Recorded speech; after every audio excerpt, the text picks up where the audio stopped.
আল্লাহ পাক রব্বুল আলামিন জিবরাইল ফেরেশতার মাধ্যমে হুকুম আর আহকামগুলি বিশ্বনবী জনাবে মুহাম্মদুর রাসূলুল্লাহ সাল্লাল্লাহু আলাইহি ওয়াসাল্লামের উপরে নাজিল করেছিলেন।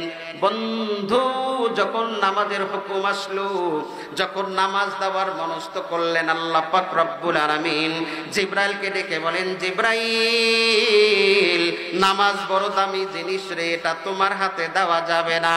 জিবরাইল, যা, নামাজটা তোমার হাত দিয়ে নবী পাকের উপরে আমি দিতে চাই না, আমার বন্ধুকে আমার বাড়িতে খবর দিয়া নিয়ে আয়। সুবহানাল্লাহ। যতগুলি হুকুম আর আহকামগুলি আছে জিবরাইলের মাধ্যমে নবীর উপরে আসছে কি আসে নাই?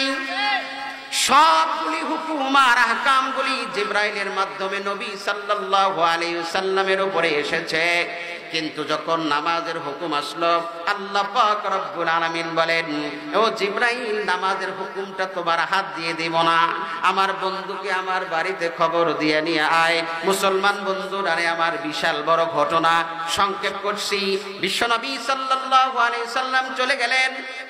জিবরাইল আমিন এসে বিশ্ব নবী সাল্লাল্লাহু আলাইহি সাল্লামকে নিয়ে চলে গেলেন আল্লাহর বাড়িতে। ও মুসলমান, বিশ্ব নবী সাল্লাল্লাহু আলাইহি সাল্লাম যখন আরশ মহল্লায় ঢুকতে যাবে, তখনও পর্যন্ত কিন্তু আপনার আমার নবীর পায়ের মধ্যে স্যান্ডেল ছিল। সুবহানাল্লাহ। কখন মেরাজে গিয়েছেন, বিশ্ব নবীর পায়ের মধ্যে জুতা ছিল। মুসলমান, আরশ মহল্লার মধ্যে যখন আল্লাহর পয়গম্বর প্রবেশ করবেন, তখনও পর্যন্ত আপনার আমার নবীর পায়ের মধ্যে স্যান্ডেল ছিল। আপনার আমার মায়ের নবী, দয়ার নবী প্রবেশ করার আগ মুহূর্তের মধ্যে ওনার মাথার মধ্যে আসলো মুসা পয়গম্বর আলাইহিস সালাতু ওয়াস সালাম জমিনের উপরে আল্লাহ পাকের সাথে কথা বলেছেন। কোথায় যাইয়া? তুর পাহাড়ে গিয়া, তুর পর্বতে গিয়া আল্লাহ পাক রব্বুল আলামিনের সাথে মুসা পয়গম্বর কথা বলেছেন। তারপরেও আল্লাহ পাক রব্বুল আলামিন বলেছেন, ফাখলা'না আলাইক ইন্নাকা বিল ওয়াদিল মুকদ্দাসি তুয়া। সুবহানাল্লাহ বলেন। আল্লাহ পাক রব্বুল আলামিন মুসা পয়গম্বরকে বলে, পয়গম্বর, এই মুহূর্তের মধ্যে এখন তুমি পাহাড়, তুর পাহাড়ের উপরে আরোহণ করবে। তোমার পায়ের মধ্যে যে জুতা রয়েছে, ফাখলা'না আলাইক, এই জুতা দুইটা খুলে আসো। কেন? ইন্নাহু বিল ওয়াদিল মুকদ্দাসি তুয়া। কেন? যেই পর্বতে তুমি আরোহণ করতে যাচ্ছ, উঠতে যাচ্ছ, এই পর্বত, এই পাহাড়টা হচ্ছে দামি, সম্মানিত, এই জন্য তোমার জুতা নিয়ে উঠা যাবে না। আল্লাহর পয়গম্বর যখন আরশ মহল্লায় যাবে, চিন্তা আসলো মুসা পয়গম্বর জমিনের উপরে তুর পাহাড়ে যাইতে গিয়াও আল্লাহ পাক রব্বুল আলামিন নির্দেশ দিয়েছেন জুতা খোলার জন্য। তুর পাহাড়টা কোথায়? জমিনে না আসমানে? আরো জোরে বলেন। তুর পর্বতটা জমিনে, আসমানে তো আর না। আল্লাহর পয়গম্বর চিন্তা করছেন, তুর পাহাড়টা জমিনে হওয়ার পরেও আল্লাহ পাক রব্বুল আলামিনের পক্ষ থেকে অর্ডার এসেছে, তুমি তোমার জুতা খোলো। আর আল্লাহর বাড়িটা জমিনে না, আরশে আসমানে। এই মিয়ারা জোরে বলেন না কেন? আল্লাহর বাড়ি কোথায়? Dhaka, America, Canada, Kuwait, Iran, Iraq, তুরস্ক, মিশর, Syria, Jordan, Bahrain, Lebanon, Amman, Doha. হ্যাঁ, আল্লাহর বাড়ি কোথায়? আরশ মহল্লায়। আল্লাহর পয়গম্বর চিন্তা করছেন, আরশ মহল্লা হচ্ছে আল্লাহ পাক রব্বুল আলামিনের বাড়ি। আরশ মহল্লায় আমি এখন প্রবেশ করতে যাব, এমন মুহূর্তের ভিতরে তো জুতা পায়ে দিয়ে যাওয়া যায় না, কারণ তুর পাহাড়টা হলো জমিনে। তারপরও আল্লাহ পাক রব্বুল আলামিন জুতা খোলার নির্দেশ দিয়েছেন। এমন মুহূর্তের ভিতরে আরশ মহল্লায় তো জুতা পায়ে দিয়ে ঢোকা যায় না। জুতা খোলার চিন্তা ভাবনা করলে আল্লাহ পাক রব্বুল আলামিন পয়গম্বরকে ডেকে বলেন, ওগো পয়গম্বর, আপনার জুতা খোলার প্রয়োজন হবে না, জুতা খোলার দরকার নাই। আপনার জুতার ধুলি যদি আমার আরশ মহল্লায় লেগে যায়, তাহলে আমার আরশের দাম আরো বেশি বেড়ে যাবে। প্রশংসা করব কার? নামাজ পড়ব কার জন্য? রোজা রাখবো কার জন্য? মানুষের সাথে ভালো ব্যবহার করব কার জন্যে? আসমানের মালিক কে? জমিনের মালিক কে? হায়াতের মালিক কে? সব কিছুর মালিক কে? আপনাকে আমাকে তৈরি করেছেন যে স্রষ্টা, সেই স্রষ্টার নাম কি? মহান মালিক আল্লাহ। গোটা জগতের মানুষ সর্বপ্রথম দুই প্রকার। এক প্রকার হচ্ছে নাস্তিক, এই এদিক দেখ, এক প্রকার হচ্ছে নাস্তিক, আর এক প্রকার হচ্ছে আস্তিক। গোটা জগতের মানুষ সর্বপ্রথম কয় প্রকার? দুই প্রকার। এক প্রকার নাস্তিক, আর এক প্রকার আস্তিক। নাস্তিক যারা এক আল্লাহকে বিশ্বাস করে না, কবর, হাসর, মিজান, ফুলসেরাত, পরকালকে কিছুই বিশ্বাস করে না, তারা বলে পৃথিবী এমনি এমনি সৃজিত হয়েছে, মানুষ এমনি এমনি সৃজিত হয়েছে, এর পিছনে বানানেওয়ালা, তৈরি করা কারো কেউ নেই।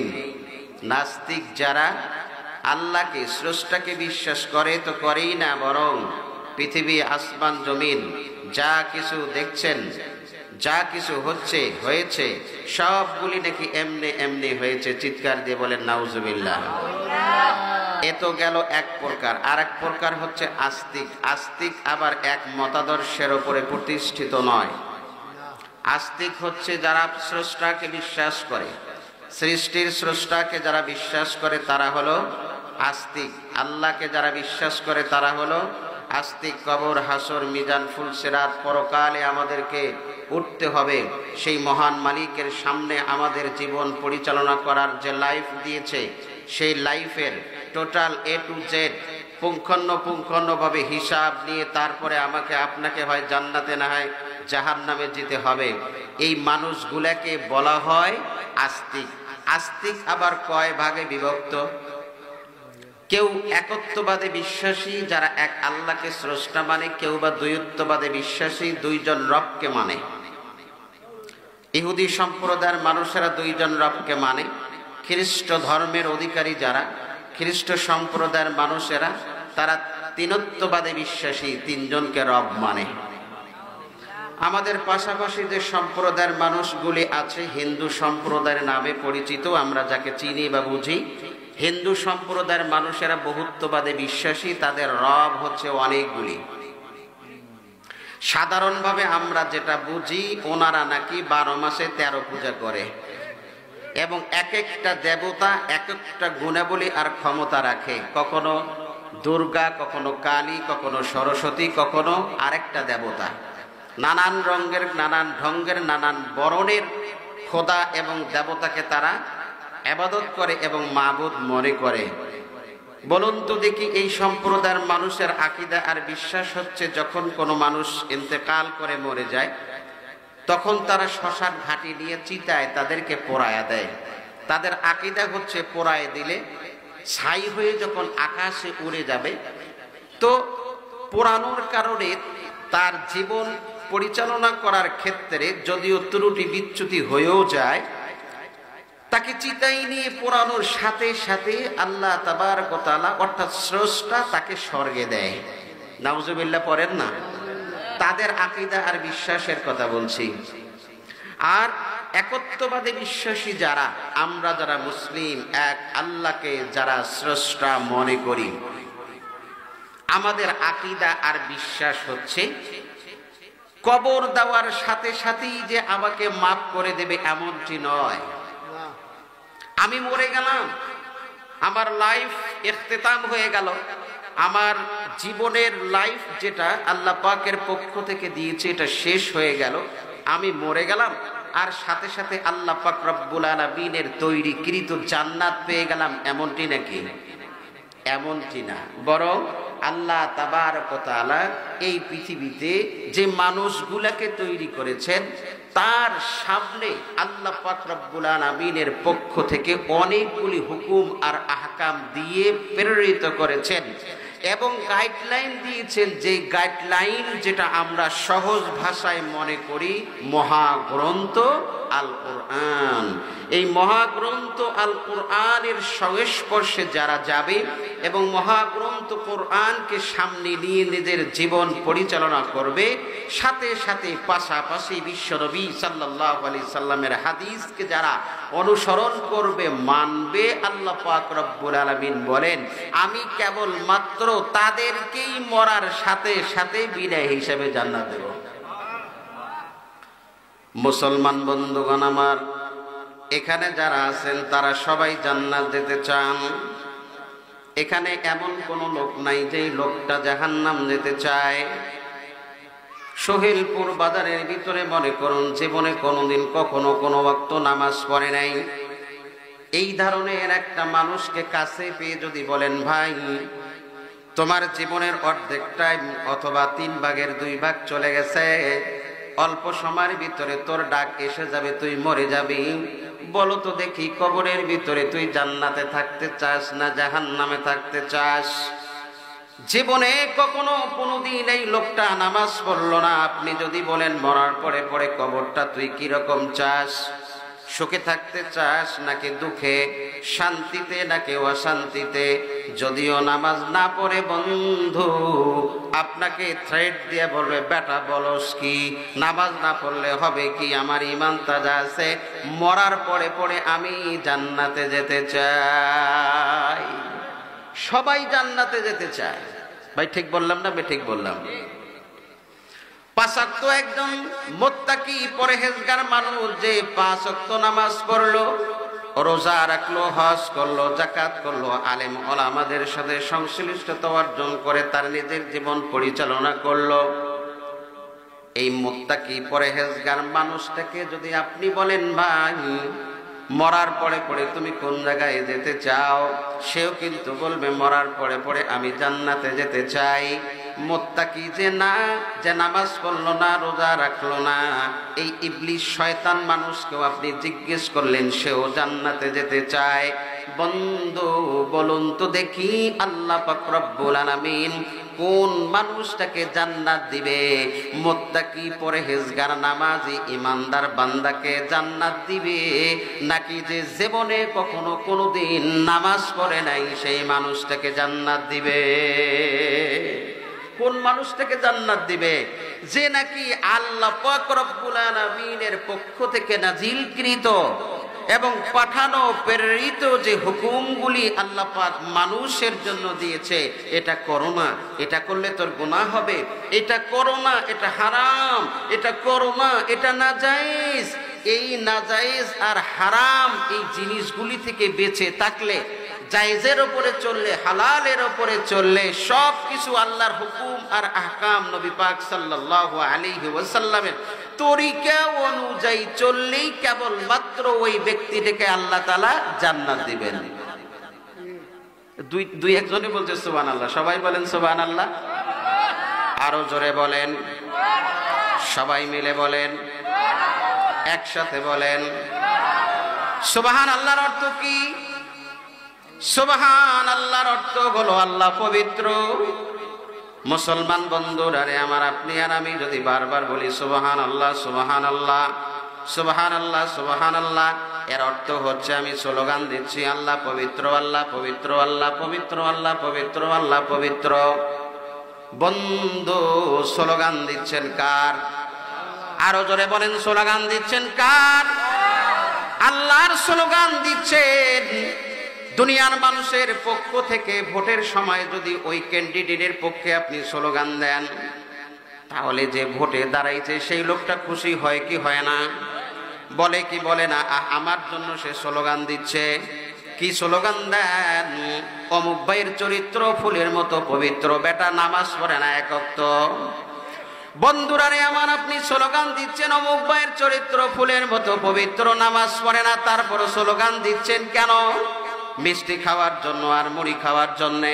তাকে খুশি করার জন্যে মুসলমান দুনিয়ার মানুষকে খুশি করবার জন্য আপনি রাত জেগে জেগে স্লোগান দিচ্ছেন, আর আল্লাহ পবিত্র, আল্লাহ পবিত্র, আল্লাহ পবিত্র এই স্লোগান মানুষ দিতে পারে না। সুবহানাল্লাহ বলেন, আরো জোরে সবাই মিলে। বন্ধুরানে আমার, আল্লাহ পাক রব্বুল আলামিনের স্লোগান যদি দুনিয়ার জমিনে কোনো নর আর নারী বলতে থাকে আল্লাহ পবিত্র, আল্লাহ পবিত্র, আল্লাহ পবিত্র, আল্লাহ পবিত্র, মুসলমান বন্ধুরানে আমার, আল্লাহ পাক রব্বুল আলামিন ওই ব্যক্তিকে ডাক দিয়ে বলে, বান্দা আমি তো পবিত্র রে, তারপরও তুমি শুধু আমারে স্লোগান দিচ্ছ আমি পবিত্র, আমি পবিত্র, আমি পবিত্র, আমি পবিত্র। যা রে বান্দা যা, আমি আল্লাহ পাক তোমাকে দুনিয়াতে চেয়ারে পাওয়ারে মালে দৌলতে সম্মানে ইজ্জতে তোমাকে আমি আল্লাহ তাআলা পবিত্র বানায় দিলাম। চিল্লায় বলেন সুবহানাল্লাহ। স্লোগান দিব কার? আরো জোরে স্লোগান হবে কার? প্রশংসা হবে কার? মুসলমান বন্ধুরা রে আমার, আমরা তো নামাজের ভিতরে স্লোগান দেই সেই মালিকের, আমরা মালিকের সেই স্লোগান দেই। নামাজের ভিতরে যখন মুসলমান বান্দারা দাঁড়ায় যায় তখন আল্লাহ পাক রব্বুল আলামিনের স্লোগান দেয়, আলহামদুলিল্লাহি রাব্বিল আলামিন।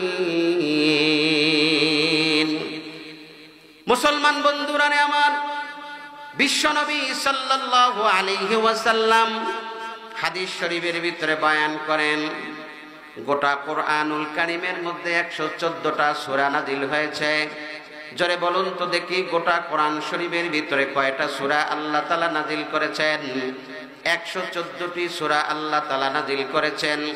কিন্তু এই 114টি সূরার ভিতর থেকে এমন একটা সূরা আল্লাহ তাআলা নাজিল করেছেন যেই সূরার বরকত, যেই সূরার ফজিলত, আর যেই সূরার পাওয়ার, যেই সূরার মান আর ইজ্জত অন্য কোন সূরা আল্লাহ তাআলা কোরআনুল কারীমে নাজিল করেন নাই।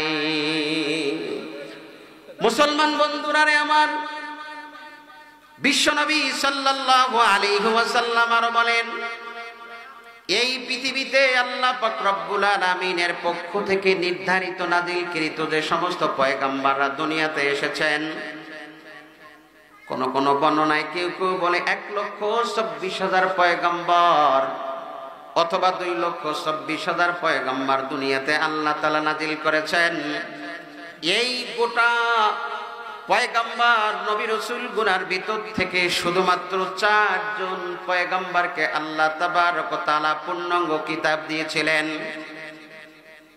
4খানা কিতাব, একটা হচ্ছে জবুর কিতাব, তাওরাত কিতাব, ইনজিল কিতাব, শেষ কিতাব হচ্ছে মহাগ্রন্থ আল কোরআন। এই দাউদ কিতাব, জবুর কিতাব আল্লাহ পাকের একজন জলিলুল কদর নবী হযরতে দাউদ পয়গম্বর আলাইহিস সালাতু সালামের উপরে নাজিল করেছিলেন। আল্লাহ রাসূল বলেন, এই যে সূরা, সূরাতুল ফাতিহার এত বড় দাম, এত বড় দাম, গোটা জবুর কিতাবের ভিতরেও এই সূরাতুল ফাতিহার মতো দামি আর মর্যাদা সম্পন্ন কোন সূরা আল্লাহ তাবারক ওয়া তাআলা নাজিল করেন নাই। আপনারা সকলেই জানেন, এই পৃথিবীতে আসমানের নিচে জমিনের উপরে আল্লাহ পাক রব্বুল আলামিনের সাথে সবচেয়ে বেশি কথোপকথন করেছেন হযরতে মূসা কালিমুল্লাহ আলাইহিস সালাতু ওয়াস সালাম। মূসা পয়গম্বরের উপরে তাওরাত কিতাব নাজিল করেছিলেন। আল্লাহর রাসূল বলেন, সূরাতুল ফাতিহার এত বড় দাম, এত বড় দাম, এত বড় মর্যাদা যে তাওরাত কিতাবের ভিতরেও সূরাতুল ফাতিহার মতো দামি কোন সূরা আল্লাহ তাআলা নাজিল করেন নাই। মুসলমান বন্ধুগণ আমার, আল্লাহর রাসূল সাল্লাল্লাহু আলাইহি সাল্লাম বলেন, হযরত ঈসা পয়গম্বর আলাইহিস সালাতু ওয়াস সালামের উপরে ইনজিল কিতাব নাজিল করেছিলেন। আপনারা তো সকলেই জানেন হযরত ঈসা পয়গম্বরের কবর দুনিয়াতে নাই, আছে নাকি? ঈসা পয়গম্বর আলাইহিস সালাতু ওয়াস সালামকে আল্লাহ পাক রব্বুল আলামিন জীবিত অবস্থায় উঠাই নিয়েছিলেন। ওনার কবর দুনিয়ার জগতে নাই। এই ঈসা পয়গম্বরের বাবাও দুনিয়াতে নাই, সকলেই জানেন। বিশ্বনবী সাল্লাল্লাহু আলাইহি ওয়াসাল্লাম তিনি বলেন সূরাতুল ফাতিহা এত বড় দামি, এত বড় মর্যাদা, এত বড় ফজিলতপূর্ণ সূরা, সাহাবী আল্লাহ পাক রব্বুল আলামিন গোটা ইনজিলের ভিতরেও সূরাতুল ফাতিহার মতো দামি কোন সূরা আল্লাহ তাআলা নাজিল করেন নাই। এই সূরাতুল ফাতিহা ছাড়া কোন নামাজ হয়?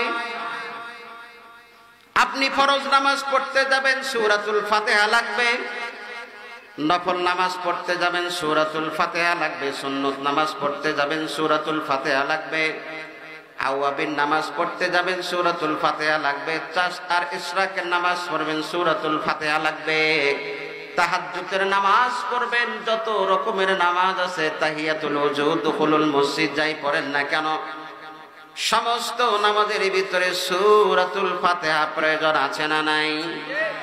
সূরাতুল ফাতিহা ছাড়া নামাজ হয় না। বন্ধু, এই সূরাতুল ফাতিহা প্রথম যে আয়াতখানা আল্লাহ পাক রব্বুল আলামিন নাজিল করলেন, আলহামদুলিল্লাহি রাব্বিল আলামিন, সকল প্রশংসা সকল জগতের মালিক মহান রব্বুল আলামিনের জন্য পড়ুন।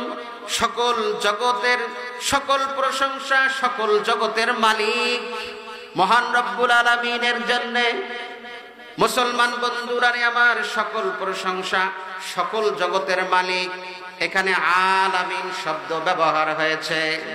আলম শব্দের অর্থ এক বচন, অর্থাৎ একটা পৃথিবী, একটা জগৎ। আলামিন এখানে বহু বচন ব্যবহার হয়েছে, মানে সকল জগতের মালিক আল্লাহ পাক রব্বুল আলামিন। এখন প্রশ্ন হচ্ছে, সকল প্রশংসা সকল জগতের মালিক আল্লাহ পাক রব্বুল আলামিন জগৎ তৈরি করলেন কয়টা? তাফসীরের কিতাবের ভিতরে এসেছে আল্লাহ পাক রব্বুল আলামিন জগতেই সৃষ্টি করেছেন ৮০,০০০। কালকে বাড়ি গিয়া কইন সুবহানাল্লাহ, আরো জোরে বলেন সুবহানাল্লাহ। আল্লাহ জগৎ তৈরি করলেন কয়টা? ৮০,০০০। আল্লাহ জগতেই তৈরি করেছেন ৮০,০০০।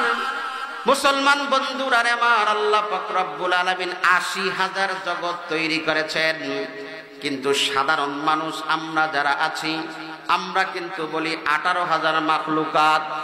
১৮,০০০ মাখলুকাত, ৮০,০০০ যদি জগতেই আল্লাহ তাআলা তৈরি করেন, তাহলে বলুন তো দেখি ১৮,০০০ মাখলুকাত হয় আবার কেমনে? ১৮,০০০ মাখলুকাত হয় আবার কেমনে? যেখানে মহান রব্বুল আলামিন জগতেই সৃষ্টি করেছেন কয় হাজার মিয়া বলেন? ৮০,০০০। কয় হাজার পৃথিবী তৈরি করেছেন? ৮০,০০০ পৃথিবী আল্লাহ পাক রব্বুল আলামিন তৈরি করলেন। তাহলে ১৮,০০০ মাখলুকাত হবে কেমনে? যে জগতে আমরা বসবাস করছি, পিঁপড়ার সংখ্যা কেউ কি এখনো পর্যন্ত বলতে পারছে? জোরে বলেন। এই সহিলপুর বাজার ব্রাহ্মণবাড়িয়া জেলার ভিতরে পিঁপড়ার সংখ্যা কেউ গণনা করছে? এটা তো শুধুমাত্র আল্লাহ পাক রব্বুল আলামিনের সৃষ্টি জগতের ভিতর থেকে একটা সৃষ্টি মাত্র পিঁপড়া। এই পিঁপড়ার সংখ্যা কেউ এখনো পর্যন্ত বের করতে পারে নাই। মুসলমান, নামাজের ভিতরে আমরা কি বললাম? আলহামদুলিল্লাহি রাব্বিল আলামিন, সকল প্রশংসা সকল জগতের মালিক আল্লাহ পাক রব্বুল আলামিনের জন্য। চিল্লায় বলেন সুবহানাল্লাহ। প্রশংসা হবে কার? আরো জোরে বলেন, প্রশংসা করব কার? আল্লাহ পাক রব্বুল আলামিনের প্রশংসা করব। মুসলমান বন্ধুরা আমার, আমরা যে যাবৎকাল পর্যন্ত নামাজ আদায় করছি, ফজরের নামাজ পড়লাম, জোহরের নামাজ পড়লাম, আসর মাগরিব এশার নামাজ পড়লাম, নামাজের ভিতরে সূরা ফাতিহা তেলাওয়াত করলাম। সূরা ফাতিহা তেলাওয়াতের মাধ্যমে যে আল্লাহ পাক রব্বুল আলামিন আপনার আমার সঙ্গে কথা বলেছেন, এটা কখনো কোনোদিন আমাদের অন্তরে নেই নাই। এই হাদিস কারা বহুবার শুনেছেন, আমিও বলছি, কারণ আল্লাহ পাক রব্বুল আলামিন বলেন ফাযাক্কির ইন্নাফাআতিন যিকরা, তুমি আলোচনা করো, আলোচনা করলে পরে মুমিনের ফায়দা হয়। মুসলমান খুব ভালো করে বোঝেন, বহুল আলোচিত সুপরিচিত এই হাদিস কারা সম্ভবত অনেকবার শুনেছেন, কিন্তু যেই নামাজি নামাজ পড়তে যায় ওই নামাজির সাথে যে আল্লাহ পাক রব্বুল আলামিন কথা বলেন, এই ধরনের সেন্স, এই ধরনের কোনো মেজাজ আর মন কোনো মুসল্লির থাকে না। ঠিক বললাম না বে ঠিক বললাম? আজকে হাদিস কানা শুনে যান, যখন এভাবে বান্দা বান্দির আল্লাহু আকবার বলে নামাজে দাঁড়িয়ে যায়, সুবহানাল্লাহ পড়ার পরে, সারা পড়ার পরে যখন সূরাতুল ফাতিহা তেলাওয়াত করে, আল্লাহ পাক সূরাতুল ফাতিহা তেলাওয়াতের মাধ্যমে ওই বান্দা বান্দির সাথে কথোপকথন শুরু করে দেন। আমরা নামাজের ভিতরে দাঁড়িয়ে কি বলি? আলহামদুলিল্লাহি রাব্বিল আলামিন। আল্লাহ পাক রব্বুল আলামিন তখন উত্তর করে হামিদানি আবদি। এরপরে বান্দায় যখন পড়ে আর রহমানির রহিম, আল্লাহ পাক রব্বুল আলামিন আবার উত্তর করে হামিদানি আবদি। এরপরে বান্দায় যখন পড়ে মালিকি ইয়াউমিদ্দিন, আল্লাহ পাক রব্বুল আলামিন তখন উত্তর দেয় মাজ্জাদানি আবদি। এরপরে বান্দায় যখন পড়ে ইয়াকা না'বুদু ওয়া ইয়াকা নাস্তাঈন, আল্লাহ পাক রব্বুল আলামিন তখন উত্তর করে হাযা মা বাইনি ওয়া বাইনি আবদি। ও মুসলমান, কি বললাম আর কি বুঝলেন? খুব ভালো করে বোঝেন, নামাজের ভিতরে যখন কোনো মুমিন মুত্তাকি, কোনো নর আর নারী যে কোনো জায়গায় দাঁড়িয়ে আল্লাহু আকবার বলে যখন শুরু করে আলহামদুলিল্লাহি রাব্বিল আলামিন, আল্লাহ পাক তখন বলে হামিদানি আবদি, আমার বান্দা আমার প্রশংসা করলো। এরপরে যখন আবার বলে আর রহমানির রহিম, আল্লাহ পাক রব্বুল আলামিন আবার বলে আবার বান্দা আমার প্রশংসা করলো।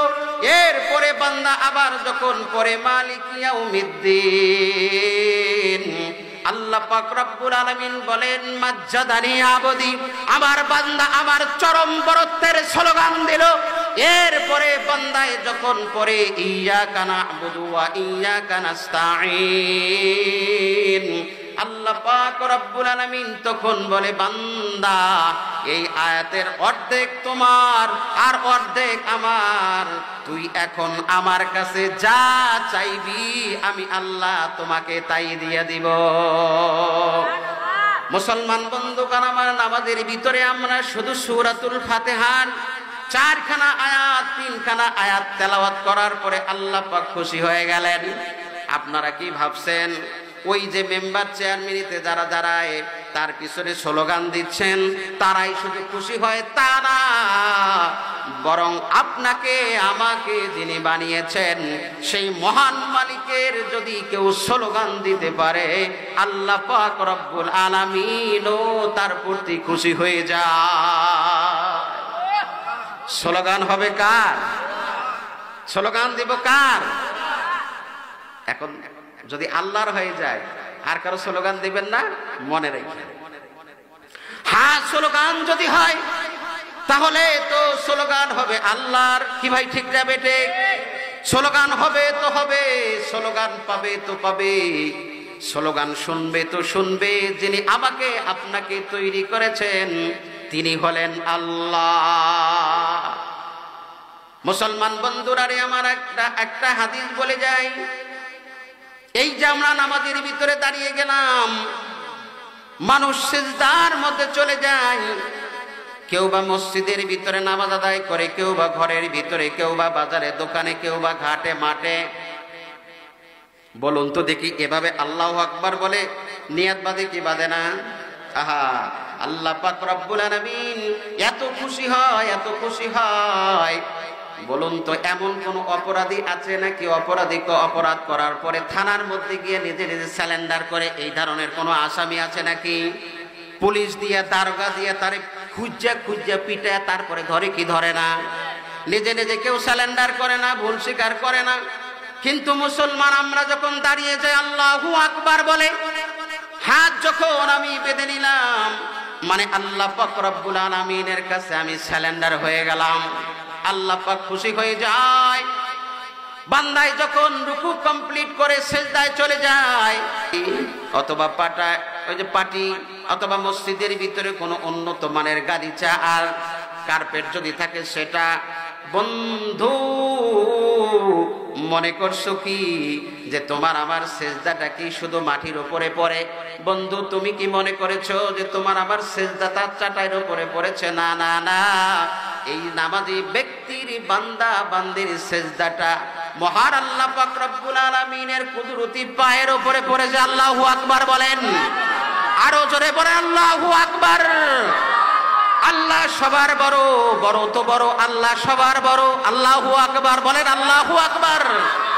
আল্লাহ সবার বড়, আল্লাহু আকবারের অর্থ হচ্ছে আল্লাহ সবার বড়। মুসলমান, আপনি যদি বারবার বলতে থাকেন আল্লাহু আকবার, আল্লাহু আকবার, আল্লাহ বড় বড়, বড় তো বড়, বড় বড়, বড়র ওপরও কেউ নাই, বারবার যদি বলেন আল্লাহু আকবার, আল্লাহ বড়, আল্লাহ বড়, আল্লাহ বড়, আল্লাহ পাক রব্বুল আলামিন বলেন, বান্দা আমার স্লোগান দাও। আমারে স্লোগান দিচ্ছ, আমি তো বড়, আমি তো বড়, তারপর তুমি তোমার মুখের থেকে আমারে স্লোগান দিচ্ছ আল্লাহু আকবার, আল্লাহু আকবার, আল্লাহ বড়, আল্লাহ বড়। বলেন না আল্লাহু আকবার, আল্লাহু আকবার, আল্লাহ বড়, আল্লাহ বড়, বড় বড় বড়। আল্লাহ পাক বলেন, বান্দা যা আমার স্লোগান দিচ্ছ আমি তো বড়, তোমাকে আমি এই স্লোগানের বিনিময়ে তোমার চেয়ারে, তোমার পাওয়ারে, তোমার ধনে, তোমার দৌলতে, তোমার ইজ্জতে, তোমার স্ট্যাটাসে, তোমার সাম্প্রদায়িক সব কিছুতে আমি আল্লাহ পাক রব্বুল আলামিন তোমাকে বড় বানায়া দিলাম। বড় হইতে চান? হ্যাঁ, কি ছোট হইতে চায় বলে? যার কিছু নাই এও বুক ফুলে হাঁটে, ঠিক না বেটে? এখন কেউ কাউকে ডরায়, এখন কেউ কাউকে ভয় পায় না, সবাই নিজ নিজ সাড়ে চিনা, সবাই বড় হতে চায়। আল্লাহর স্লোগান দেন, আল্লাহর তাসবিহাত পড়েন, আল্লাহ তাবারক ওয়া তাআলা আপনাকে বড় বানায় দিবেন। স্লোগান হবে তো হবে। কার স্লোগান হবে? আরো জোরে বলেন, প্রশংসা হবে তো হবে, প্রশংসা করব তো করব। কার প্রশংসা করব? প্রশংসা করব তো আল্লাহর। স্লোগান দিব তো দিব। কার স্লোগান দিব? আল্লাহর স্লোগান দিব। মুসলমান বন্ধুগণ আমার, কোন একজন নর নারী জমিনের উপরে সিজদার মধ্যে যখন চলে যায়, আল্লাহ পাক রব্বুল আলামিনের কুদরতি পায়ের উপরে কিন্তু সিজদাটা পড়ে যায়। ও মুসলমান, একটু খেয়াল করুন তো, সিজদার মধ্যে গিয়া মানুষ কি তাসবিহ পড়ে? সুবহানা রাব্বিয়াল আলা, সুবহানা রাব্বিয়াল আলা, এই তাসবিহাত পড়ে। মুসলমান বন্ধুরা আমার, তাসবিহাত যখন শুরু করে দেয়, আল্লাহ পাক রব্বুল আলামিন বান্দাকে ডাক দিয়ে বলে, বান্দা আর কত আমার প্রশংসা করবি? মাথা উঠাও রে, আর কতক্ষণ মাথাটা আমার কুদরতি পায়ে দিবি? মুসলমান, মাথাটা খাটান তো, ঠিক গবেষণা করেন তো আমি কি জিনিসটা বুঝাইতে চাচ্ছি, কি মেসেজটা দিতে চাচ্ছি। ধরুন এই সমাজের ভিতরে, এই হাউজের ভিতরে একজন মহা অপরাধী, যে অপরাধ করেছে, যার সামনে অপরাধ করেছে, যার অপরাধ করেছে, ওই ব্যক্তির কাছে এসে যদি পায়ের মধ্যে মাথাটা ঠেকায় দেয়, জোরে বলুন তো দেখি, তার অপরাধ মাফ হবে কি হবে না? যারা চুপ করে আছেন, হ্যাঁ, যত বড়ই অপরাধ করুক না কেন, সে যদি তার কাছে গিয়া দুইটা পা ধরে, মাথা ঠেকার দরকার নাই, শুধু দুইটা পা জড়ায় ধইরা বলে, ভাই আমি তো বুঝতে পারি নাই আমার অপরাধ হয়েছে, আমি তো বুঝতে পারি নাই আমার অপরাধ হয়েছে, তুমি ক্ষমা করে দাও। সে বলবে, ভাই তুই তো আমার পা জড়ায় ধরছ, আসো আসো, তোমার স্থান পায়ের মধ্যে না, তোমার স্থান হলো আমার বুকের মধ্যে। এ ভাই, ঠিক বললাম না? ঠিক বললাম? তাহলে একজন মানুষ যদি অপরাধ করার পরে ওই মানুষের কাছে গিয়া মাথা না ঠেকায়া শুধু পা জড়ায় ধইরা যদি নিজের অপরাধ স্বীকার করে, এই লোকটা দ্রুত গতিতে পা থেকে তাকে টান দিয়ে উঠায়া বুকের মধ্যে জড়ায় ধইরা তারে বলবে, ভাই তোমারে ক্ষমা করে দিলাম। বলুন তো দেখি, মহান আল্লাহ পাক রব্বুল আলামিনের কুদরতি পায়ের মধ্যে যখন আমাদের আপনাদের কপালটা ঠেকে যাবে, আর আমরা যখন আল্লাহ পাকের তাসবিহাত পড়ব, আল্লাহ পাকের প্রশংসা করব, আল্লাহ পাকের স্লোগান দিব, আল্লাহ পাক রব্বুল আলামিন বলবে, বান্দা বান্দি মাথা উঠাও, মাথা উঠাও, তোর জীবনের সব গুনাহগুলি আমি মাফ করে দিলাম। আরো জোরে বলেন সুবহানাল্লাহ। ঠিক আছে ইনশাআল্লাহ নামাজ পড়বো তো ইনশাআল্লাহ, সবাই পড়বো ইনশাআল্লাহ। হাত উঠে দেখান, আমরা নামাজ পড়বো ইনশাআল্লাহ। নারায়ে তাকবীর, নারায়ে তাকবীর, নারায়ে তাকবীর। আল কোরআনের আলো, কোরআন হাদিসের আলো, নারায়ে তাকবীর। আরেকটা স্লোগান বাকি আছে, আমি বলবো 5 ওয়াক্ত নামাজ, 5 ওয়াক্ত নামাজ, আপনারা বলবে পড়বেই তো পড়বো, পড়বোই তো পড়বো। পারবেন তো ইনশাআল্লাহ? পারবেন তো ইনশাআল্লাহ? 5 ওয়াক্ত নামাজ, 5 ওয়াক্ত নামাজ, পড়বোই তো পড়বো, 5 ওয়াক্ত নামাজ। মুসলমান বন্ধুরা আমার, নামাজটা কি খেলা খেলা মনে করেছেন?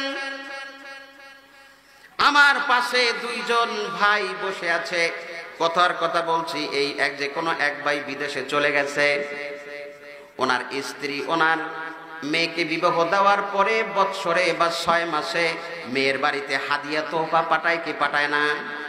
হাদিয়া তোহফা পাঠায়। 5টা বছর পরে ভাই আসছে দেশে, 5 ভরি স্বর্ণ দিয়া একটা নেকলেস তৈরি করেছে। নেকলেস বোঝেন, চেন, গলার মালা তৈরি করেছে, তৈরি করে নিয়ে আসছে।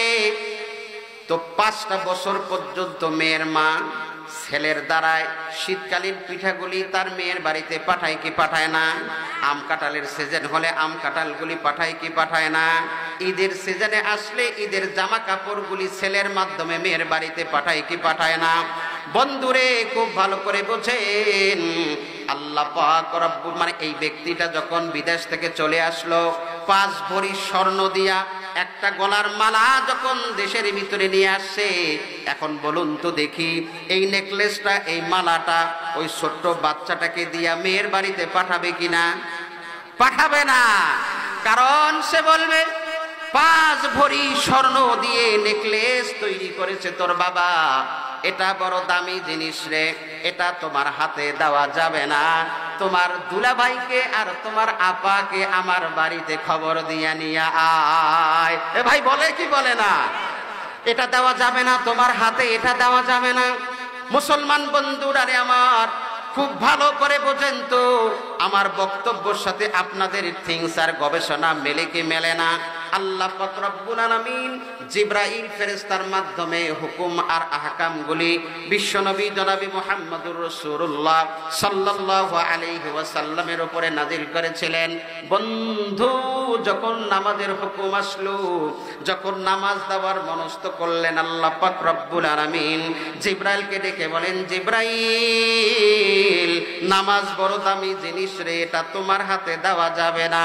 জিবরাইল যা, নামাজটা তোমার হাত দিয়ে নবী পাকের উপরে আমি দিতে চাই না, আমার বন্ধুকে আমার বাড়িতে খবর দিয়া নিয়ে আয়। সুবহানাল্লাহ। যতগুলি হুকুম আর আহকামগুলি আছে জিবরাইলের মাধ্যমে নবীর উপরে আসছে কি আসে নাই? সবগুলি হুকুম আর আহকামগুলি জিবরাইলের মাধ্যমে নবী সাল্লাল্লাহু আলাইহি ওয়াসাল্লামের উপরে এসেছে। কিন্তু যখন নামাজের হুকুম আসলো, আল্লাহ পাক রব্বুল আলামিন বলেন, ও জিবরাইল, নামাজের হুকুমটা তোমার হাত দিয়ে দিব না, আমার বন্ধুকে আমার বাড়িতে খবর দিয়ে নিয়ে আয়। মুসলমান বন্ধুরা আমার, বিশাল বড় ঘটনা, সংক্ষেপ করছি। বিশ্বনবী সাল্লাল্লাহু আলাইহি সাল্লাম চলে গেলেন। জিবরাইল আমিন এসে বিশ্বনবী সাল্লাল্লাহু আলাইহি সাল্লামকে নিয়ে চলে গেলেন আল্লাহর বাড়িতে। ও মুসলমান, বিশ্বনবী সাল্লাল্লাহু আলাইহি সাল্লাম যখন আরশ মহল্লায় ঢুকতে যাবে, তখনও পর্যন্ত কিন্তু আপনার আমার নবীর পায়ের মধ্যে স্যান্ডেল ছিল। সুবহানাল্লাহ। কখন মেরাজে গিয়েছেন, বিশ্ব নবীর পায়ের মধ্যে জুতা ছিল। মুসলমান, আরশ মহল্লার মধ্যে যখন আল্লাহর পয়গম্বর প্রবেশ করবেন তখনও পর্যন্ত আপনার আমার নবীর পায়ের মধ্যে স্যান্ডেল ছিল। আপনার আমার মায়ের নবী দয়ার নবী প্রবেশ করার আগ মুহূর্তের মধ্যে ওনার মাথার মধ্যে আসলো মুসা পয়গম্বর আলাইহিস সালাতু ওয়াস সালাম জমিনের উপরে আল্লাহ পাকের সাথে কথা বলেছেন। কোথায় যাইয়া? তুর পাহাড়ে গিয়া, তুর পর্বতে গিয়ে আল্লাহ পাক রব্বুল আলামিনের সাথে মুসা পয়গম্বর কথা বলেছেন। তারপরেও আল্লাহ পাক রব্বুল আলামিন বলেছেন ফাখলা'না আলাইক ইন্নাকা বিল ওয়াদিল মুকদ্দাসি তুয়া। সুবহানাল্লাহ বলেন। আল্লাহ পাক রব্বুল আলামিন মুসা পয়গম্বরকে বলে, পয়গম্বর এই মুহূর্তের মধ্যে এখন তুমি তুর পাহাড়ের উপরে আরোহণ করবে। তোমার পায়ের মধ্যে যে জুতা রয়েছে ফাখলা'না আলাইক, এই জুতা দুইটা খুলে আসো। কেন? ইন্নাহু বিল ওয়াদিল মুকদ্দাসি তুয়া। কেন? যেই পর্বতে তুমি আরোহণ করতে যাচ্ছ, উঠতে যাচ্ছ, এই পর্বত, এই পাহাড়টা হচ্ছে দামি, সম্মানিত, এই জন্য তোমার জুতা নিয়ে উঠা যাবে না। আল্লাহর পয়গম্বর যখন আরশ মহল্লায় যাবে চিন্তা আসলো মুসা পয়গম্বর জমিনের উপরে তুর পাহাড়ে যাইতে গিয়াও আল্লাহ পাক রব্বুল আলামিন নির্দেশ দিয়েছেন জুতা খোলার জন্য। তুর পাহাড়টা কোথায়? জমিনে না আসমানে? আরো জোরে বলেন। তুর পর্বতটা জমিনে, আসমানে তো আর না। আল্লাহর পয়গম্বর চিন্তা করছেন তুর পাহাড়টা জমিনে হওয়ার পরেও আল্লাহ পাক রব্বুল আলামিনের পক্ষ থেকে অর্ডার এসেছে তুমি তোমার জুতা খোলো। আর আল্লাহর বাড়িটা জমিনে না, আরশে আসমানে। এই মিয়ারা জোরে বলেন না কেন? আল্লাহর বাড়ি কোথায়? Dhaka, America, Canada, Kuwait, Iran, Iraq, তুরস্ক, মিশর, Syria, Jordan, Bahrain, Lebanon, Amman, Doha. হ্যাঁ, আল্লাহর বাড়ি কোথায়? আরশ মহল্লায়। আল্লাহর পয়গম্বর চিন্তা করছেন আরশ মহল্লা হচ্ছে আল্লাহ পাক রব্বুল আলামিনের বাড়ি। আরশ মহল্লায় আমি এখন প্রবেশ করতে যাব, এমন মুহূর্তের ভিতরে তো জুতা পায়ে দিয়ে যাওয়া যায় না, কারণ তুর পাহাড়টা হলো জমিনে। তারপরও আল্লাহর পাক রব্বুল আলামিন জুতা খোলার নির্দেশ দিয়েছেন। এমন মুহূর্তের ভিতরে আরশ মহল্লায় তো জুতা পায়ে দিয়ে ঢোকা যায় না।